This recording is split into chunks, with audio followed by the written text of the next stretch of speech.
Welcome to the Backyard Professor videos. I'm Kerry Schertz, the Backyard Professor. In the text, Pressing Forward with the Book of Mormon, edited by John W. Welch and Melvin J. Thorne, I find an interesting selection from Matt Roper, one of the Mesoamerican scholars from Farms, a good friend of mine. I've been to several conferences with him. Know him very well. He's a good man. Phenomenal researcher. Very meticulous with his details. He has, in chapter 40, on pages 169, 170, 171, he has the eyewitness description of Mesoamerican swords. He says, recent scholarship on the Book of Mormon warfare has suggested that the Mesoamerican machete-type weapon called the machwibble is the Book of Mormon sword. It can be seen as the Book of Mormon sword. Now, when we hear this word sword, we have this idea of the medieval European long steel swords. But how did the Spaniards themselves describe the swords in Mesoamerica when they were conquering the Mesoamerican peoples? This is the question. What is the eyewitness description of swords? It's very interesting how they described these. Early chroniclers of the Mesoamerican culture, such as Duran and Claviero, unashamedly described the sword as the weapon that was used against them. They described this sword, called a machwibble, as a two-handled sword. And it had wooden handle where they cut grooves in the wooden handle and put huge chunks of flint in these handles, and then they used them to slash and strike. And it terrified the Spaniards. These weapons, according to Roper's eyewitness accounts that he has dug up, he's got several, I'll read a few from you. These weapons were so effective as swords. One of the descriptions from one of the Spaniards, I believe it's the anonymous conquistador, is that when the Indian came up to smite the Spaniard's horse, he decapitated the Spaniard's horse. It cut the head off of the horse. That's how sharp, that's how effective these things were as swords. From the Mesoamerican culture, they were described as swords because they gave the same use, they had the same effect. Cutting off arms and legs was nothing for these Indians. They could do that very easily. Christopher Columbus himself said, the admiral thanked God for having shown him a moment's samples of all the goods in the country, without exerting or exposing his men to any danger.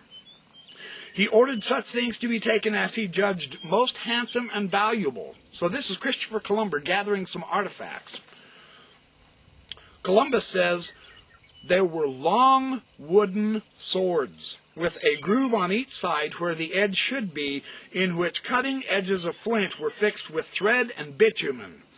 These swords cut naked men as if they were of steel. That's Columbus's description of these swords.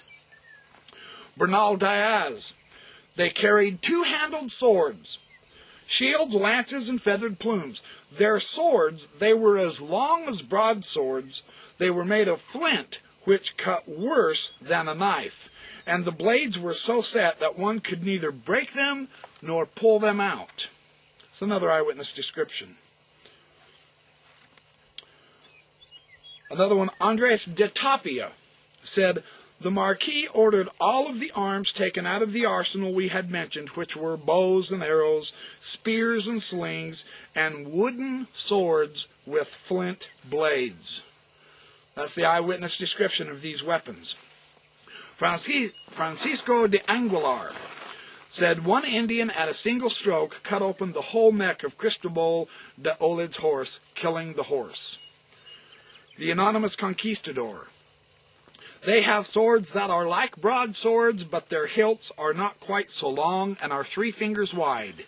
3 fingers wide. They are made of wood with grooves into which they fit hard stone blades which cut like a Tolosa blade. One day in India, I saw in combat with a mounted horseman, struck the horse in the chest, cutting through to the inside and killing the horse on the spot. On the same day I saw another Indian give a horse a sword thrust in the neck that laid the horse dead at his feet. Through these various eyewitness descriptions of another culture's weapons, which were not like the Spaniards' weapons, they still called them what was most familiar to what they could comprehend. Swords, because they were used like swords, they acted like swords. The effects were more deadlier than the Spaniards' swords. This is another instance where if we let our cultural bias influence our thinking of what a translated text means, we might get some things wrong. There may be an enormous amount of Book of Mormon artifacts that we're just not aware of because we don't think we're thinking about it in our cultural terms, not theirs. This idea of swords in the Book of Mormon. The Book of Mormon describes swords as being stained. Very interesting. Stained with blood. A wooden mock whittle, that could have blood stains on it. And they have shown some. They have discussed this in the Book of Mormon scholarship. So this idea that, well, there wasn't enough steel in Mesoamerica, therefore Joseph Smith lied about the swords, he was just making it up, and that's not archaeologically discovered. Wrong answer. Swords were had in Mesoamerica, just not the European medieval type swords, but the Mesoamerican type swords. This is another demonstration that the argument that the Book of Mormon has nothing going for it, culturally, historically, politically, religiously, linguistically, or archaeologically, that argument is just simply false.